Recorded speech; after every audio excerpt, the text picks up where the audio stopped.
প্রকল্পের তথ্য অনুযায়ী রোববার সকাল 11টা পর্যন্ত প্রবাসে অবস্থানরত নিবন্ধিত ভোটারদের ঠিকানায় মোট 7,66,862টি ব্যালট পাঠানো হয়েছে।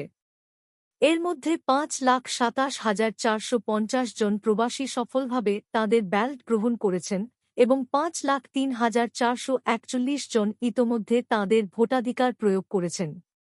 ভোট প্রদান সম্পন্ন করার পর 4,84,765 জন প্রবাসী ভোটার সংশ্লিষ্ট দেশের পোস্ট অফিস বা ডাক বিভাগে তাঁদের ব্যালট জমা দিয়েছেন।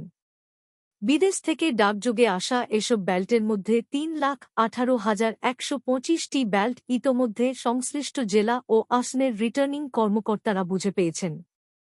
বাকি ব্যালটগুলো দ্রুততম সময়ের মধ্যে গন্তব্যে পৌঁছানোর জন্য কাজ চলছে।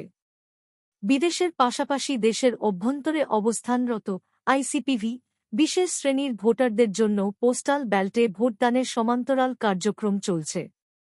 নির্বাচন কমিশন ইসি এ পর্যন্ত দেশের অভ্যন্তরে 7,60,898 জন নিবন্ধিত ভোটারের ঠিকানায় ব্যালট পাঠিয়েছে।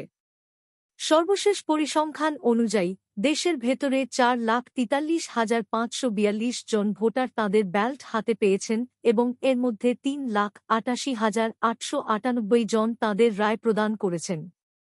অভ্যন্তরীণ এই ভোটারদের মধ্যে 3,44,826 জন তাঁদের ব্যালট স্থানীয় ডাকবাক্সে জমা দিয়েছেন, যার মধ্য থেকে 1,52,077টি ব্যালট রিটার্নিং কর্মকর্তারা আনুষ্ঠানিকভাবে গ্রহণ করেছেন। সালিম আহমাদ খান আরও জানিয়েছেন যে এবারের ত্রয়োদশ জাতীয় সংসদ নির্বাচন ও গণভোটে পোস্টাল ব্যালটের মাধ্যমে ভোট দিতে দেশ ও প্রবাস মিলিয়ে মোট 15,33,684 জন ভোটার পোস্টাল ভোট বিডি অ্যাপে সফলভাবে নিবন্ধন করেছেন।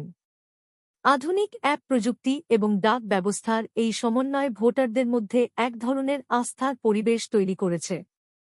বিশেষ করে দূরদূরান্তে অবস্থানরত নাগরিকদের রাষ্ট্রীয় সিদ্ধান্ত গ্রহণে সরাসরি সম্পৃক্ত হওয়ার এই সুযোগটি দেশের গণতান্ত্রিক অগ্রযাত্রায় একটি বড় মাইলফলক হিসেবে দেখা হচ্ছে।